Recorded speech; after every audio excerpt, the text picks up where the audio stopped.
Subscribe button को दबा दें और घंटे की आकार के बेल घंटी को भी दबा दें ताकि हमारे नए वीडियो आपको लगातार मिलते रहें।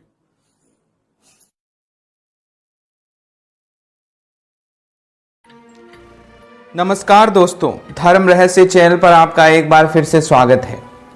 इस बात की काफ़ी मांग की जा रही थी कि मैं 10 महाविद्याओं में भी उनकी अलग अलग जो स्वरूप हैं उनके 108 नामों की साधना पद्धति की श्रृंखला लेके आऊँ, तो उसी में काफ़ी मैं बता चुका हूँ। उसमें आज मैं माँ मातंगी के बारे में आप लोगों को बताना चाहता हूँ। तो सबसे पहले तो माता मातंगी के बारे में जानना जरूरी है, क्योंकि जो साधक लोग नहीं जानते हैं माँ को कि माँ के स्वरूप का क्या अर्थ है और उनका क्या नाम है, उसके ऋषि क्या हैं, उनका भैरव कौन है, ये सब बातें भी जान लेना जरूरी होता है। तभी माता की साधना करने पर पूरा फल प्राप्त होता है। तो चलिए जान लेते हैं पते माता मातंगी के बारे में, फिर बाद में इनके 108 नामों की जो सिद्धि है वो किस प्रकार से की जाए, किस प्रकार से उसका जाप किया जाए, इसके बारे में भी जानेंगे। तो सबसे पहले इनका जो मूल नाम है वो मातंगी नाम से आता है।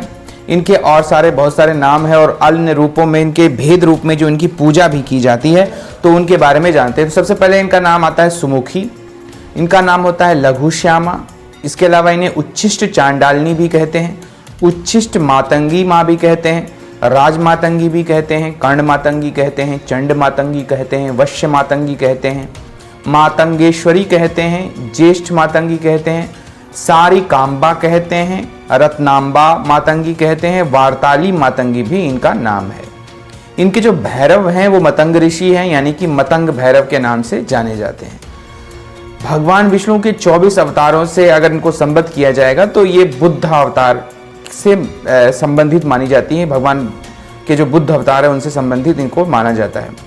इनकी तिथि जो है वैशाख की शुक्ल तृतीया मानी जाती है, श्रीकुल में आती हैं। वायव्य जो कोण होता है वो इनकी दिशा मानी जाती है।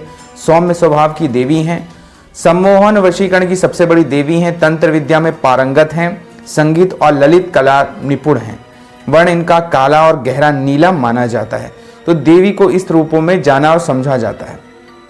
कहते हैं कि देवी भिन्न भिन्न रूपों में, स्वरूपों में इसलिए प्रकट होती रही हैं क्योंकि उन सभी लोगों को वो अपने एक दिशा निर्देशित कर सकें, साथ ही साथ उनके जीवन को एक भव्यता प्रदान कर सकें। तो चांडाल जाति के लिए विशेष रूप से इन्होंने अपना यह स्वरूप धारण किया था, ताकि उनकी जो सामाजिक स्थिति है वो जो बुरी बनी हुई थी उनको एक आधार स्तंभ मिल सके, उनको जीवन में और आगे बढ़ने उठने का एक मार्ग मिल सके, इसलिए इन्होंने ऐसा रूप धारण किया था। तो कहते हैं कि ये उच्छिष्ट चांडालिनी नाम से भी जानी जाती हैं। इन्हें महापिशाचिनी देवी भी कहा जाता है। हालांकि ये सभी तरह की जो पिशाचिनियाँ होती हैं इनकी सब की ये मालकिन हैं उनकी, और पिशाचिनियों को उनके गलत कार्यों को करने से भी रोक लेती हैं और सभी शक्तियाँ इनके अधीन रहती हैं। इन्हीं की वजह से पिशाचिनियाँ बहुत बुरा नहीं कर पाती हैं किसी के साथ में, और उनको भी अपने अंदर नियंत्रित करके रखती हैं। तंत्र विद्या में देवी पारंगत है और वचन मात्र से ये सभी जीवों को वशीभूत करने की सम्मोहन शक्ति की विद्या इनको आती है। देवी सभी जीवों से, पशु पक्षी, जंगल, वन, शिकारी, सबसे जो है अपना संबंध धारण करती हैं और उन सबको वश में रखती हैं। और इसी कारण आदिवासी जनजातियों में देवी मातंगी को विशेष रूप से पूजा जाता है, और ख़ास तौर से इनके लिए ही इन्होंने ऐसा रूप धारण किया था ताकि इनकी भी पूजा की जाए। वरना क्योंकि हमारे समाज में पहले से ऐसा था कि उनको पूजा करने का भी मौका नहीं दिया जाता था, तो वो उनके लिए ही विशेष रूप से रूप धारण किया ताकि उन्हें भी पूजा पाठ का मौका मिल सके। मतंग मुनि की जो है पुत्री के रूप में इनको जाना जाता है, और साथ ही साथ उच्छिष्ट भोजनों से इनका संबंध, उच्छिष्ट यानी कि जो जूठन होती है, जूठन वाले जो भोजन होते हैं उनसे संबंध आता है।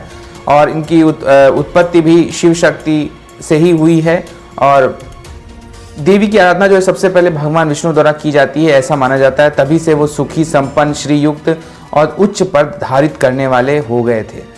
देवी की आराधना बौद्ध धर्म में भी की जाती है, लेकिन इनका अलग अलग धर्म, वहाँ पर इनको मातागिरी नाम से जाना जाता है बौद्ध धर्म में इनको। तो ये भिन्न भिन्न रूपों में जानी जाती हैं। इनका संबंध जो है मृत शरीर से, शव से, शमशान से है।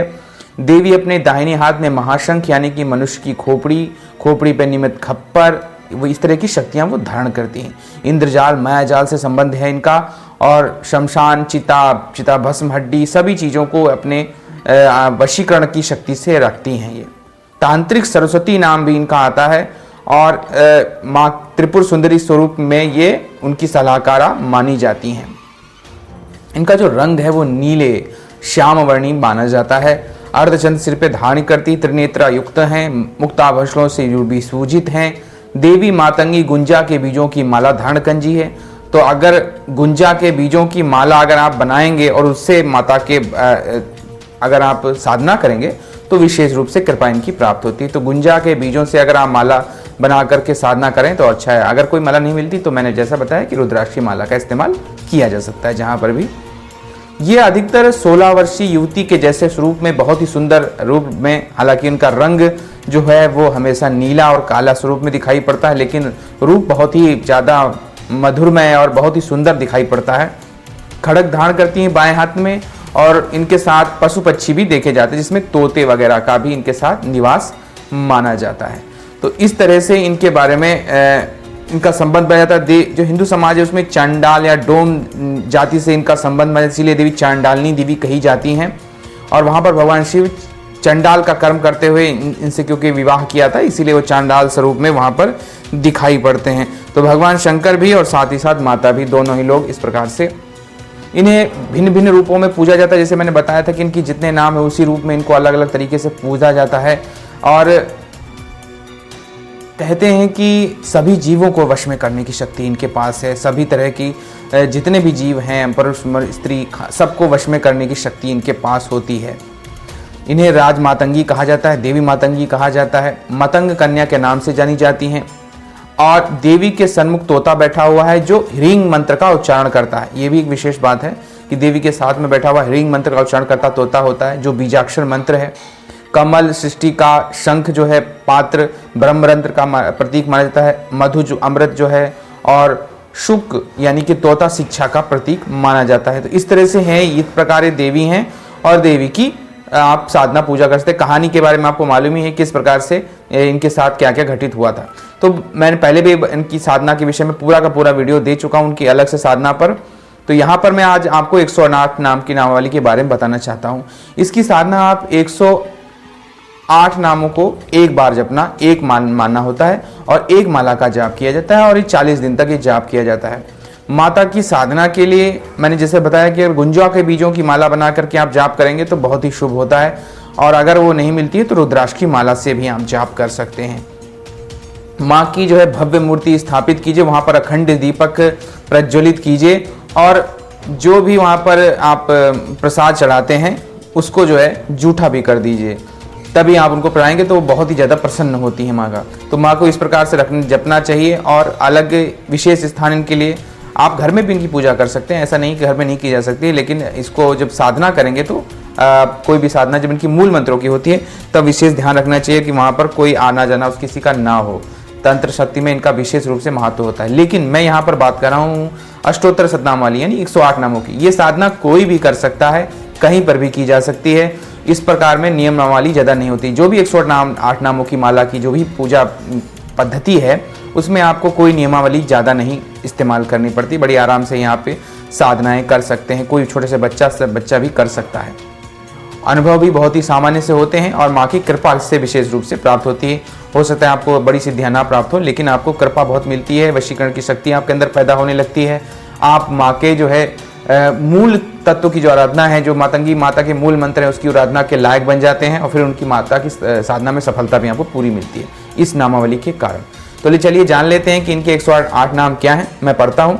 आपको मेरे चैनल धर्मरहस्य.com पे ये पूरी नामावली लिखी हुई मिल जाएगी, वहाँ पर जा करके देख सकते हैं। यहाँ पर मैं आपको सुना देता हूँ कि कैसे इनका जाप किया जाता है 108 नामों का माता के। तो चलिए शुरू करते हैं।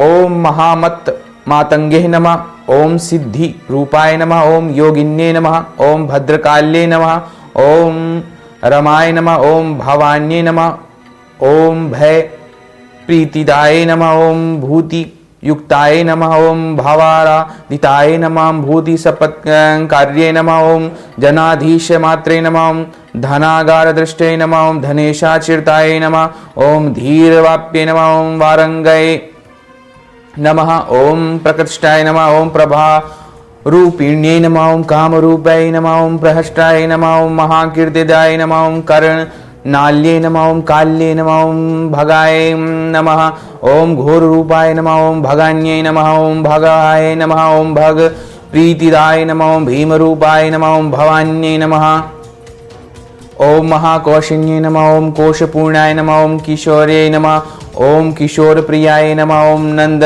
हिराय नमः ओम महाकरण्याय नमः ओम काकारण्याय नमः ओम कर्मशीलाय नमः ओम कपाल्ये नमः ओम प्रसिद्धाय नमः ओम महासिद्धखंडाय नमः ओम मकार प्रियाय नमः ओम मानरूपाय नमः ओम महेश्यै नमः ओम महोल्ला सिन्ने नमः ओम लीलिम ओम लास्य लीला लंगय नमः ओम क्षमाय नमः ओम क्षेम शीलाय नमः ओम छपाकारण्याय नमः ओम अक्ष प्रदिदाय नमः ओम भूति युक्ताय नमः ओम भवान्यै नमः ओम भवाराधिताय नमः ओम भूति सत्यातिमाय नमः ओम प्रबोधसिताय नमः ओम भानु भास्वरक्ताय नमः ओम धराधीश मात्रे नमः ओम धानाग्रदृष्टे नमः ओम धनेशाचर्तिताय नमः ओम धीवराय नमः ओम धीवरांगे नमः ओम प्रकृष्टाय नमः ओम प्रभा रूपिण्ये नमः ओम प्राणरूपिण्ये नमः ओम प्रकृष्टा स्वरूपाय नमः ओम स्वरूप्रियाय नमः ओम चल कुंडांलाय नमः ओम कामिन्ये नमः ओम कांतयुक्ताय नमः ओम कपालाय नमः ओम मचिलाय नमः ओम कालकोद्धारिणाय नमः कदम्ब प्रियाय नमः ओम कोटिर्ये नमः ओम कोटिदेहार्ये नमः ओम क्रमाय नमः ओम कीर्तिदाय नमः ओम कर्णरूपाय नमः ओम काक्ष्मय नमः ओम क्षमाज्ञान्ये नमः ओम क्षय प्रेम रूपाय नमः ओम क्षपाय नमः ओम क्षय छाये क्षमा क्षय क्षय नमः ओम क्षयाय नमः ओम क्षय प्रांतांगारे नमः ओम क्षवत्वानिकाय नमः ओम क्षरण्याय नमः ओम क्षीरपूषाय नमः ओम शिवांगै नमः ओम शाकंभर्यै नमः ओम शाकदेहाय नमः ओम महाशाकयज्ञाय नमः ओम फल प्राशकाय नमः ओम शाकहाय नमः ओम आशकहाय नमः ओम काशहाय नमः ओम आशकाय नमः ओम शकार शांतरोषाय नमः ओम शुरोषाय नमः ओम शुरेखाय नमः ओम महाशेष यज्ञोप्रवीत प्रियाय नमः ओम जतन्ये नमः ओम जयाय नमः ओम जागृत्याय नमः ओम योग्य रूपाय नमः ओम जगन्याय नमः ओम जप ध्यान संतुष्टष्टम संज्ञाज्ञे नमः ओम जय प्राण रूपाय नमः जय स्वर्ण देहाय नमः ओम जय ज्वाजन्याय नमः ओम यमान्ये नमः ओम यम्य रूपाय नमः ओम जगन्मात्र रूपाय नमः ओम जगद्रक्षणाय नमः ओम स्वाधा वोषदंताय नमः ओम विप्लम्बाय नमः ओम षड्गंगाय नमः ओम महालंब रूपाय नमः ओम असि हस्ताय नमः ओम पदां हारिण्ये नमः ओम हारिण्ये नमः। इस प्रकार से माता के ये 108 नाम है। इन 108 नामों के आगे आप जो भी नाम हो उसके आगे स्वाहा लगा के हवन कर सकते हैं। बिल्कुल साधारण विधि से आप हवन किया जा सकता है 40 दिन की उपासना के बाद। माता की कृपा आपको प्राप्त होने लगती है और भिन्न भिन्न प्रकार की सिद्धियों के भी दर्शन होने लगते हैं। अगर इस साधना के बाद में अगर आप माता के मूल स्वरूप या मूल मंत्रों की साधना करते हैं तो आपको विशेष तरह की सिद्धियां प्राप्त होती हैं। सिद्धियों के बारे में किसी को बताइए नहीं और वशीकरण की शक्तियों का प्रयोग आप गलत कार्यों के लिए बिल्कुल भी ना करें, क्योंकि इनसे आपको वशीकरण की शक्तियां मिलती हैं। जानवरों से लेकर के मनुष्यों सभी पर वशीकरण की शक्ति आपको धीरे धीरे प्राप्त होने लगती है। माता की कृपा अद्भुत है और इनके जो नाम है वो भी अद्भुत है। मैंने जैसे बताया कि 108 नामों की नामावली कोई भी कर सकता है, इसके लिए कोई ज़्यादा नियमावली की आवश्यकता नहीं है, बस उच्चारण सही रखिएगा। और इसके लिए आप मेरे धर्मरहस्य.com चैनल पे जाकर के वहाँ पर इन नामों को डाउनलोड कर सकते हैं, देख सकते हैं वहाँ से और लिख सकते हैं, ताकि आपको किसी तरह की कोई समस्या ना आए। तो ये थी माता के 108 नामों की नामावली। ये साधना सहज है और 108 नामों की कोई भी जो साधना होती है वो बहुत ही सहज मानी जाती है और प्रभाव अचूक दिखाती है। इससे आपको आगे आने वाले समय में जो उनकी मूल मंत्रों की उपासना करते हैं उसमें भी पूरी तरह से लाभ प्राप्त होता है और उनकी कृपा जल्दी मिलती है। तो अगर आपको ये वीडियो पसंद आया है तो लाइक करें, शेयर करें, सब्सक्राइब करें। आपका दिन मंगलमय हो। धन्यवाद।